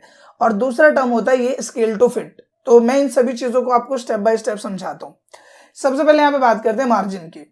अभी आप नोटिस करो कि यहाँ पे अगर मैं इसको ले लेता हूँ नॉर्मल लेआउट में, पेज लेआउट में मैंने लिया, तो पेज लेआउट में लेने के बाद ये है आपका पेज। और अगर आप इसके मार्जिन को नोटिस करो तो ये इतनी जगह इस पेज में छूटी हुई है, इतनी जगह क्या है इस पेज में छूटी हुई है। तो मार्जिन में जाएंगे और यहां जाने के बाद एक ऑप्शन है नैरो। मैं जैसे इस पे क्लिक करूंगा तो देखो अब इसमें मार्जिन पहले के मुकाबले कम हो गई और क्योंकि ये कम हो गई तो स्टेट वाला वहां से हट के यहाँ पे आ गया। इसके बाद अगर मान लो कि सिर्फ इतनी सी जगह ही रह रही है, मतलब आपको ऐसा लग रहा है सिर्फ एक कॉलम की बात है और यहाँ पे आपने जरूरत से ज्यादा स्पेस दिया हुआ है, जैसे सेल्समैन में स्पेस इसमें एक्स्ट्रा है, तो मैं यहाँ डबल टाइप करूंगा तो ये कम हो गया, स्पेस इसमें कम हुआ तो ये ऑटोमेटिकली कहाँ आ गया, यहाँ पे आ गया। और अब अगर मैं इसको प्रिंट करने की कोशिश करूं, जैसे मैं यहाँ पे आता हूँ प्रिंट करता हूं, तो आप देखो कि पूरा डेटा अब यहाँ पे प्रिंट हो रहा है। ये हुआ पहला पोर्शन। दूसरा, इसको पहले जैसा हम नॉर्मल करते हैं, कंट्रोल Z करते हैं यहाँ पे, तो अभी हमने इसको पहले जैसा नॉर्मल किया। मैं दोबारा लेके आता हूँ आपको नॉर्मल लेआउट पे। अब यहाँ पे दो चीजें होती है, अगर आप पेज को नोटिस करो तो ये जो पेज का फॉर्मेट है यह है पोर्ट्रेट। कैसा फॉर्मेट है? पोर्ट्रेट। और यहाँ पे ओरिएंटेशन में पेज दो तरीके से होता है, ये जो अभी आपको खड़ा पेज दिख रहा है यह है पोर्ट्रेट, और इसी पेज को अगर हम टर्न कर दे तो ये बन जाता है लैंडस्केप, जो कि ड्राइंग शीट वगैरह जो पेज आप देखते हो उसको हम बोलते हैं लैंडस्केप। तो जैसे मैं लैंडस्केप करूंगा आप देखोगे आपके पेज का जो डिजाइन है वो यहाँ पे चेंज हो गया है, पहले लंबे फॉर्मेट में आ रहा था और अब ये यहाँ पे वाइडर फॉर्मेट में आ रहा है, तो यही होता है ओरिएंटेशन। तो अब आप देखो जैसे इसकी विड्थ बढ़ गई तो ऑटोमेटिकली जो डेटा आ रहा था दूसरे पेज में वो शिफ्ट ऑन होके आ गया पहले पेज में, और हमें यहाँ पे किसी चीज को छोटा भी नहीं करना पड़ा।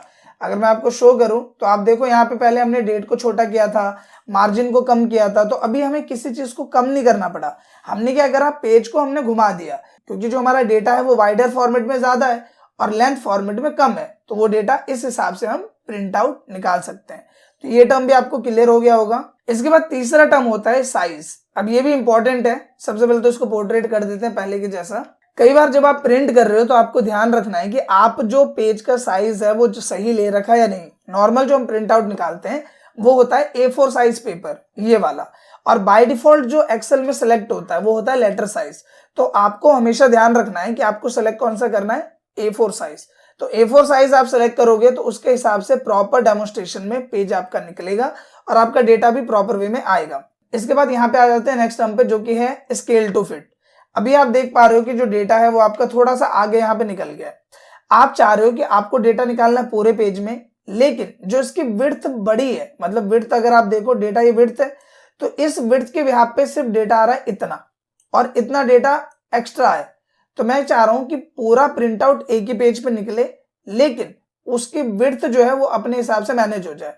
तो यहाँ ऑटोमेटिक विड्थ है, इसको कर दो एक पेज के बिहाफ पे। जैसे ही आप इसे एक पेज के बिहाफ पे करोगे तो ये क्या हो जाएगा, श्रिंक हो जाएगा। श्रिंक मतलब होता है सिकुड़ना। तो ये सिकुड़ जाएगा, जिसकी वजह से क्या होगा कि जब आप इसका प्रिंट निकालोगे तो इसका जो प्रिंट है वो थोड़ा छोटे व्यू के साथ निकलेगा।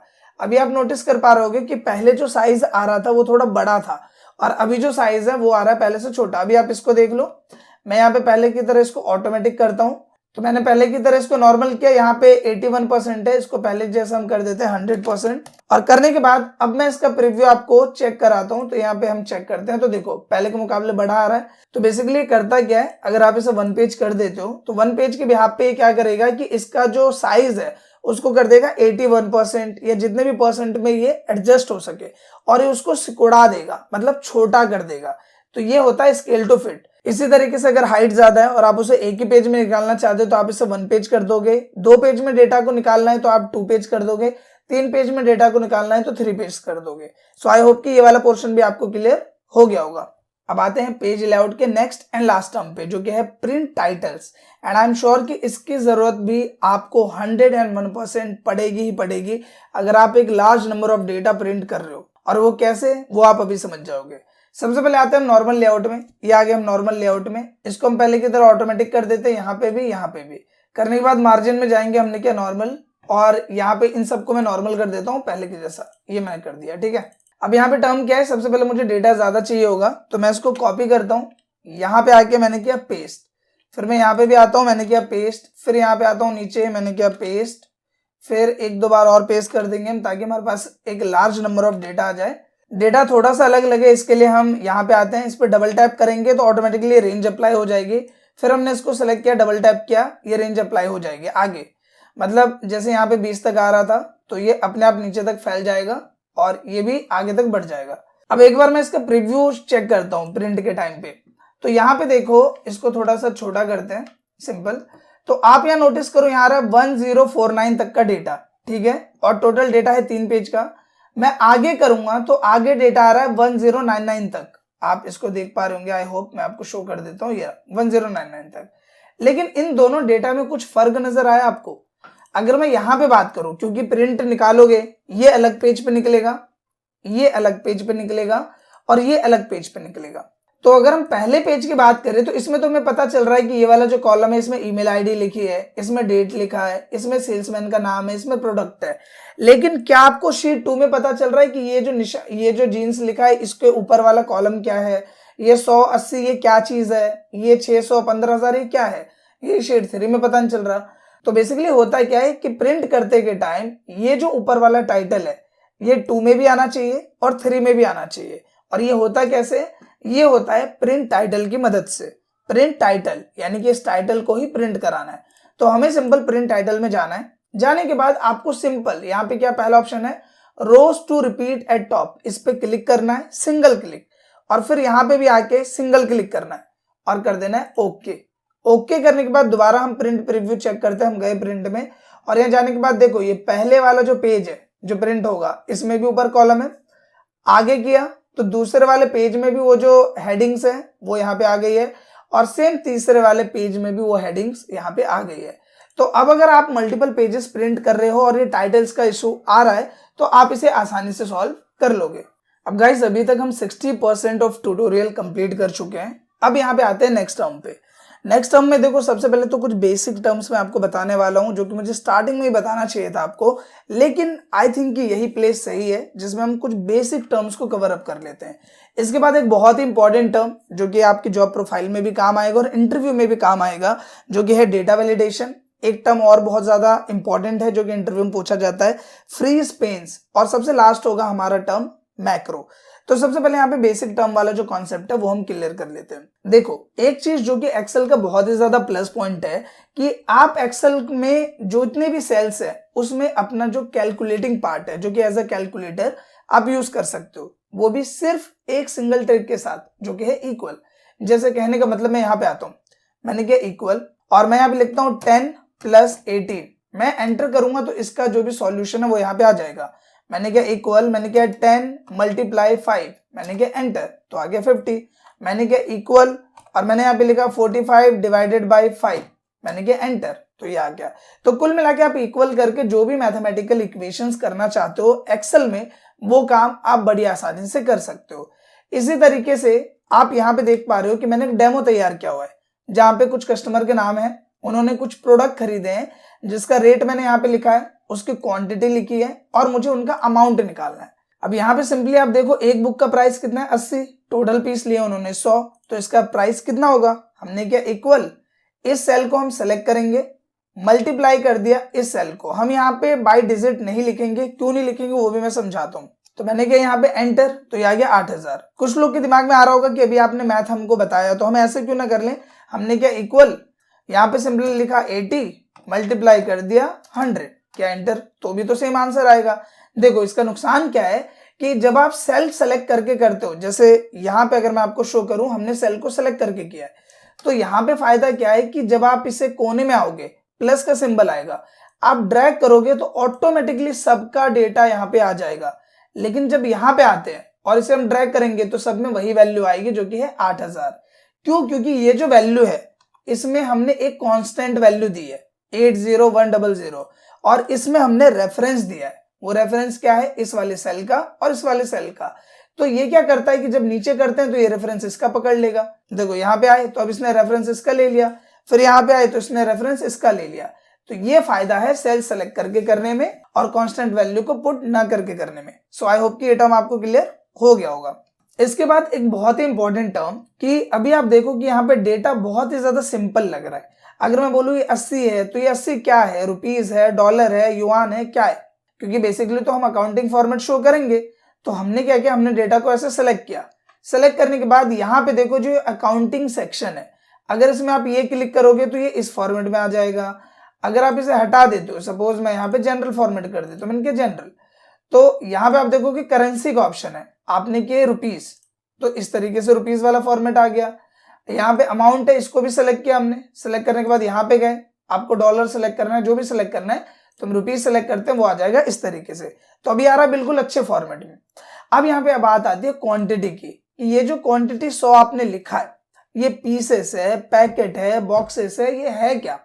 तो हम यहाँ पे बोल रहे हैं पीसेस। तो इसके लिए आपको करना क्या पड़ेगा, ज्यादातर लोग गलती क्या करते हैं कि वो यहाँ पे आएंगे और इस तरीके से लिख देंगे पीसेस। अब जैसे आप ये लिखोगे, आपने क्या एंटर, तो यहाँ पे आपको एरर मिल जाएगा। एरर क्यों मिला? क्योंकि देखो 80 और 100 को गुना करना मैथमेटिकल इक्वेशन है, लेकिन पीसेस को कैसे मल्टीप्लाई करोगे, वो तो अल्फाबेट है। तो इसके लिए एक ट्रिक होती है एक्सेल की। वो क्या होती है, आपको इस रेंज को सेलेक्ट करना है। सेलेक्ट करने के बाद नंबर सेक्शन में जाना है। जाने के बाद आप यहाँ पे सिंपल कस्टम में जाओगे और यहाँ जनरल को कट करोगे। कट करने के बाद आपको सबसे पहले लिखना है हैश। हैश लिखा जाता है जो भी 100, 300, 500 जो वैल्यू आपने लिखी है उसके लिए। उसके बाद स्पेस करना है और डबल कोट्स के अंदर जो भी प्रिंट करवाना है इसके साथ वो लिख दो। जैसे हमें प्रिंट कराना है पीसेस, हमने डबल कोट्स के अंदर ये लिखा और हमने किया ओके। और अब यहाँ पे वैल्यू भी आ गई और कोई एरर भी नहीं आया। सो आई होप कि ये टर्म भी आपको क्लियर हो गया होगा। इसके साथ ही अगर इसके डेसिमल वैल्यू आप हटाना चाहते हो तो यहाँ डिक्रीज डेसिमल कर दो, ये डेसिमल वैल्यू हट जाएगी। अगर आप ये रखना चाहते हो तो इंक्रीज डेसिमल कर दो, ये वैल्यू यहाँ पे रह जाएगी। सो आई होप कि जो नंबर सेक्शन है वो भी अब आपको क्लियर हो गया होगा। इसके साथ ही कुछ और भी ट्रिक है जो कि आप जान लो, आपके काम आएगी। सबसे पहले तो यहाँ पे अगर आप कभी भी सीरियल नंबर वगैरह लिख रहे हो, जैसे 1 से लेके 50 तक लिखना है, तो 1 लिखा 2 लिखा, दोनों को इस तरीके से हम सेलेक्ट करेंगे और यहाँ पे कॉर्नर में जाके इसे सेलेक्ट किया और इस तरीके से हमने कर दिया सिंपल ड्रैग। कहां तक करना है आपको सिंपल ड्रैग? 50 तक चाहिए तो आप 50 पे ले जाके छोड़ दो, ये 50 तक डेटा आ जाएगा। इसी तरीके से आपको 2 का टेबल लिखना है, हमने लिखा 2। अगला स्टेप क्या है उसका? 4। दोनों को किया सिलेक्ट और इस तरीके से हमने ड्रैग कर दिया कहां तक? 20 तक, तो ये आ जाएगा इस तरीके से। संडे मंडे चाहिए तो हमने लिखा सिंपल संडे। अगला स्टेप क्या है? मंडे। हमने लिखा संडे मंडे, दोनों को किया सिलेक्ट और इसको कर दिया इस तरीके से ड्रैग। तो जहां तक चाहिए वहां तक रखा और बाकी को कर दिया डिलीट। यही काम आप जनवरी फरवरी के साथ कर सकते हो और भी कोई टेबल्स है उनके साथ कर सकते हो। डेट वगैरह प्रिंट करानी है तो उनके साथ भी कर सकते हो। रेंज आपको ऐसे डालना है तो आप ऐसे भी डाल सकते हो। जैसे अगर मुझे यहाँ पे लिखना है जनवरी और यहाँ पे लिखना है फरवरी, तो यहाँ पे बेसिकली हमने वर्टिकल पोर्शन में डेटा को प्रिंट किया। आप चाहो तो हॉरिजॉन्टल पोर्शन में भी डेटा को प्रिंट कर सकते हो, जो कि ऑन स्क्रीन आप देख पा रहे हो इस तरीके से। तो यहाँ पे जो हमारा बेसिक कॉन्सेप्ट थोड़ा सा छूट गया था वो हमने कवर कर लिया। अब इसके बाद आते हैं नेक्स्ट टर्म पे जो कि है डेटा वैलिडेशन। और डेटा वैलिडेशन एक इंपॉर्टेंट टर्म है। क्यों इंपॉर्टेंट टर्म है ये भी आप अभी समझ जाओगे। सबसे पहले यहाँ पे आते हैं डेटा टैब में और यहाँ पे आते हैं डेटा वैलिडेशन में। आप इस डेटा वैलिडेशन पे क्लिक करोगे तो आपको मल्टीपल ऑप्शंस मिलेंगे जो कि आपको कंफ्यूज भी करेंगे। तो सबसे पहले हमें करना क्या है, अभी मैं आपको एक डेमो शो करता हूँ। जैसे ये डेटा को मैंने कॉपी किया और कॉपी करके मैं इस वाली शीट पे इस डेटा को रख लेता हूँ। ठीक है, यहाँ पे आता हूँ, इसको कॉपी किया और यहाँ पे मैंने इसको रख लिया। अब सपोज मुझे एक ड्रॉप डाउन मेन्यू क्रिएट करना है जिसमें क्या हो कि मैं यहाँ पे आऊँ तो मुझे एक ड्रॉप डाउन मेन्यू दिख जाए book, pencil, pen, eraser select करने के लिए। तो वो काम कर सकते हो आप डेटा वैलिडेशन से। कैसे? तो सबसे पहले तो मैं क्या करता हूँ, यहाँ पे आऊंगा, आने के बाद डेटा वैलिडेशन पे क्लिक करूंगा। एनी वैल्यू में जाके आपको क्लिक करना है लिस्ट पे। यहाँ जाने के बाद सोर्स का ऑप्शन है, इसमें जाओ और जाने के बाद सिंपल जो बैकअप हमने बनाया था रेंज का उसको हम सेलेक्ट करेंगे और कर देंगे ओके। अब यहाँ पे मैं आता हूँ और इसको कर देता हूँ ड्रैग। ठीक है, पूरे को मैं करता हूँ यहाँ पे डिलीट। ठीक है, अब यहाँ पे देखो बुक का ऑप्शन आ रहा है, मैं यहाँ पे आता हूँ, ड्रॉप डाउन मेन्यू मिला, क्या सिलेक्ट करना चाहते हो आप? Eraser, sharpener, notebook. हमने कर लिया सिलेक्ट। हम यहाँ पे आते हैं, मुझे सिलेक्ट करना है यहाँ पे नोटबुक, यहाँ पे आए मुझे सिलेक्ट करना है यहाँ पे पेन, यहाँ पे सिलेक्ट करना है पेंसिल, यहाँ पे सिलेक्ट करना है मुझे शार्पनर। तो इस तरीके से आप डेटा वैलिडेशन का यूज यहाँ पे कर सकते हो। दूसरा यूज है यहाँ पे रिस्ट्रिक्शन लगाने के लिए। कहने का मतलब जैसे यहीं पे आता हूं मैं, राइट क्लिक करते हैं, इंसर्ट में जाते हैं और एक कॉलम को इंसर्ट कर लेते हैं और मैं यहाँ पे कस्टमर के मोबाइल नंबर डाल रहा हूँ। ठीक है, अब मैं ये कह रहा हूँ कि जो भी नंबर आप डालोगे वो 10 डिजिट से ज्यादा नहीं होना चाहिए। जैसा कि एक रूल है कि 10 डिजिट का ही मोबाइल नंबर होता है। तो अब वो कैसे होगा? तो आप यहाँ डेटा वैलिडेशन में जाओ और जाने के बाद यहाँ पे आपको सिंपली एक ऑप्शन मिलेगा जो कि है टेक्स्ट लेंथ का। आप इस पे क्लिक करो। तो मैंने बोला है मिनिमम भी 10 नंबर होने चाहिए और मैक्सिमम भी 10 नंबर होने चाहिए। हमने किया ओके और मैं इसको कर दे रहा हूँ ड्रैग इस तरीके से। यहाँ पे आता हूं मैं और मैंने यहाँ पे लिखा 9716523562, तो ये एक्सेप्ट कर लेगा। लेकिन अगर मैंने दोबारा कोई नंबर डाला जो कि 10 डिजिट से ज्यादा है, ये 11 डिजिट है, मैं एंटर करूंगा तो डेटा लेगा ही नहीं। और यहाँ पे क्या लिखा रहा है, this value does not match the data validation restriction वगैरह वगैरह। हम चाह रहे हैं हमारे हिसाब से मैसेज आए कि भैया नंबर सही सा लिख लो आप। तो हम क्या करेंगे, दोबारा आएंगे इसी में डेटा वैलिडेशन में जाएंगे और यहाँ पे हम मैसेज जो प्रिंट कराना चाह रहे हैं एरर अलर्ट में हम यहाँ पे जाएंगे और हम बोलेंगे कि इनवैलिड नंबर और यहाँ पे हमने मैसेज दे दिया प्लीज इंसर्ट राइट नंबर। इस तरीके से हमने डाला, हमने क्या ओके, इसको कर देंगे ड्रैग। अब यहाँ पे सिंपली मैं क्या करता हूं, मैं यहाँ पे आता हूं और मैं कोई नंबर डाल के देखता हूं 10 डिजिट से ज्यादा का। तो यहाँ पे क्या आ रहा है, invalid number please insert right number. तो इस तरीके से अगर आपको रिस्ट्रिक्शन लगाना है तो उसके लिए भी आप डेटा वैलिडेशन का यूज कर सकते हो। इसमें आपको मल्टीपल ऑप्शंस मिलते हैं, जैसे अभी मैंने टेक्स्ट लेंथ पे लगाया, आपको टाइम पे लगाना है, डेट पे लगाना है, डेसिमल पे लगाना है, तो वो आप लगा सकते हो। बहुत ही ईजी है, आप करोगे तो आप इसे समझ जाओगे, कुछ भी बिग स्टफ नहीं है। अब आते हैं नेक्स्ट टर्म पे जो कि है फ्री स्पेन, और ये बहुत ही ज्यादा इंपॉर्टेंट टर्म है और इंटरव्यू में देख लेना, ये आपसे जरूर पूछेगा अगर आपको लास्ट डेटा के ऊपर क्वेश्चन किया जा रहा है तो। देखो अभी क्या है कि मुझे ऊपर दिख रहा है कि एम्प्लॉय आईडी है, डेट है, सेल्समैन है, प्रोडक्ट है, दिख रहा है, लेकिन जब मैं नीचे करता हूँ और डेटा देखने के लिए तो ऊपर वाला सेक्शन हट गया। तो बेसिकली होता क्या है कि इसको हमें फ्रीज करना पड़ता है ताकि हम जितने भी नीचे जाएं ऊपर वाला जो रो है वो वहीं पे रहे। तो इसके लिए क्या करना है, आपको यहाँ पे आना है ऊपर वाले सेक्शन में, और आने के बाद यहाँ पे जाना है सिंपल व्यू टैब में, ये रहा व्यू टैब, इसमें जाएंगे। जाने के बाद यहाँ पे आपको ऑप्शन मिलेगा फ्रीज पेन्स का, इस पे जाओ और यहाँ पे सेलेक्ट करो फ्रीज टॉप रो, आपने कर दिया। अब आप नीचे आओगे तो देखो डेटा तो नीचे आ रहा है, लेकिन क्या आपका रो कहीं पे जा रहा है? नहीं जा रहा है, क्योंकि हमने उसे क्या कर दिया है, फ्रीज कर दिया है। तो ये बहुत ही इंपॉर्टेंट एंड पावरफुल टूल होता है जो कि इंटरव्यू में भी आपसे पूछा जा सकता है। अब इसको हम पहले की तरह नॉर्मल कर देते हैं, तो अनफ्रीज पेन पे हमने क्लिक किया, अब ये पहले की तरह हो गया। अब इसके बाद जो हमारा लास्ट टर्म है वो है मैक्रो, और मैक्रो अगर आप एक्सेल यूजर हो तो आपको पता होगा कि मैक्रो कितना ज्यादा इंपॉर्टेंट है। फिलहाल इस वीडियो में मैक्रो का मैं आपको बेसिक यूज बताने वाला हूं। अगर इसके बारे में बहुत डिटेल में पढ़ना चाहते हो बड़े प्रैक्टिकल के साथ, तो प्लेलिस्ट में इससे रिलेटेड वीडियो अवेलेबल है। फिलहाल क्योंकि आप बिगिनर्स हो तो बिगिनर के बिहाफ पे मैक्रो का क्या यूज होता है वो मैं आपको क्लियर करता हूं। देखो मैक्रो का यूज होता है स्टेप्स को रिकॉर्ड करने के लिए, और इसकी जरूरत इसलिए ज्यादा पड़ती है क्योंकि हर एक काम के लिए फॉर्मूला नहीं बनाया जा सकता। मान लो आपके दिमाग में कोई क्रिएटिविटी है कि मैं ये चाह रहा हूं कि एक शीट है, सपोज ये वाली शीट है, इस शीट में क्या हो कि मैं कोई भी 4 लोगों का डेटा डाल रहा हूं, जैसे मैंने राजेश लिखा, ग्रोसरी लिखा, उत्तर प्रदेश लिखा, ये लिखा, उसके बाद ये सब कुछ अपने आप कॉपी हो जाए और फिर अपने आप यहाँ पे प्रिंट हो जाए।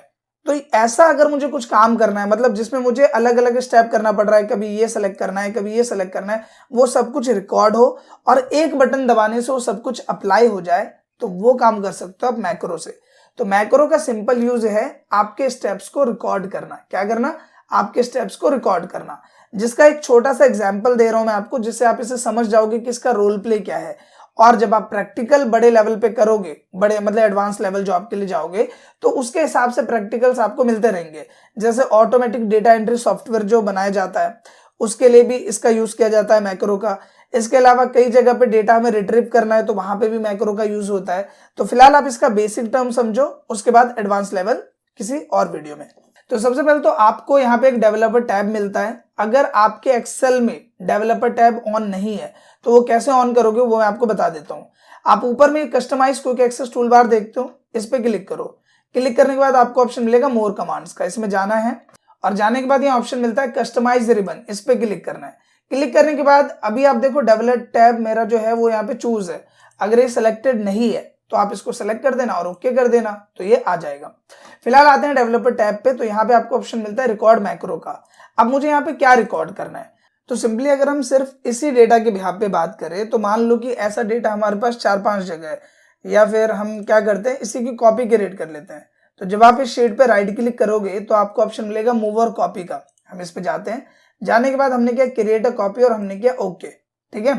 तो अब हमारे पास 2 शीट है, हमने बोला यहाँ पे डेटा 1, इसका नाम चेंज कर देंगे। कैसे कर रहा हूँ मैं नाम चेंज? डबल टैप करके। तो मैं शीट 2 पे आया, माउस से डबल टैप किया, शीट सेलेक्ट, यहाँ पे हमने लिख दिया डेटा 2, ठीक है। दोनों को पास में रख लेते हैं, यहाँ पे ले आते हैं, नॉर्मली सेलेक्ट किया और उठा के यहाँ रख दिया। अब यहाँ पे मैं क्या चाह रहा हूँ कि इसमें मैं कोई एडिटिंग अप्लाई करूँ और सेम मैं उसका एक शॉर्टकट बना लेता हूँ, वही एडिटिंग मैं अप्लाई कर दूंगा दूसरे पे। तो अब ये सारा कुछ करेंगे कैसे, ये हम करेंगे अपने स्टेप्स को रिकॉर्ड करके। तो सिंपल करना क्या है, देखो सबसे पहले हमें करना क्या है, यहाँ पे देखो ऑप्शन मिलता है आपको रिकॉर्ड मैक्रो का, आप इस पे क्लिक करोगे। क्लिक करने के बाद कुछ ऐसा डायलॉग बॉक्स आएगा, कुछ भी नाम लिख सकते हो आप, मैक्रो 1, मैक्रो 2, राहुल, राज, अमित, सोनू, जो भी लिखना है आप लिख सकते हो। इसके बाद आपको एक शॉर्टकट की क्रिएट करनी होगी, जिसे क्लिक करने पे आपके सारे स्टेप्स एक ही बार में अप्लाई हो जाए। तो यहाँ पे मैं बना लेता हूँ कंट्रोल शिफ्ट के। अब मैं कंट्रोल शिफ्ट के क्यों बना रहा हूँ, एक्सेल में कई ऐसे शॉर्टकट है जिनका ऑलरेडी कुछ ना कुछ मतलब है, जैसे कंट्रोल सी से कॉपी होता है, कंट्रोल वी से पेस्ट होता है। तो मुझे एक ऐसा शॉर्टकट बनाना है जिसका कुछ और यूज ना हो, इसलिए मैंने कंट्रोल शिफ्ट के यहाँ पे बना लिया, मैंने किया ओके। जैसे मैं ओके करूंगा देखो रिकॉर्डिंग स्टार्ट हो गई है। अब यहाँ पे मुझे करना क्या है, तो सबसे पहले तो मैं यहाँ पे आता हूं, मैंने किया राइट क्लिक और मैंने किया इंसर्ट, और मैं क्या इंसर्ट कर रहा हूं, एक रो, मैंने किया ओके। करने के बाद मैंने इसको किया इस तरीके से ड्रैग, ठीक है।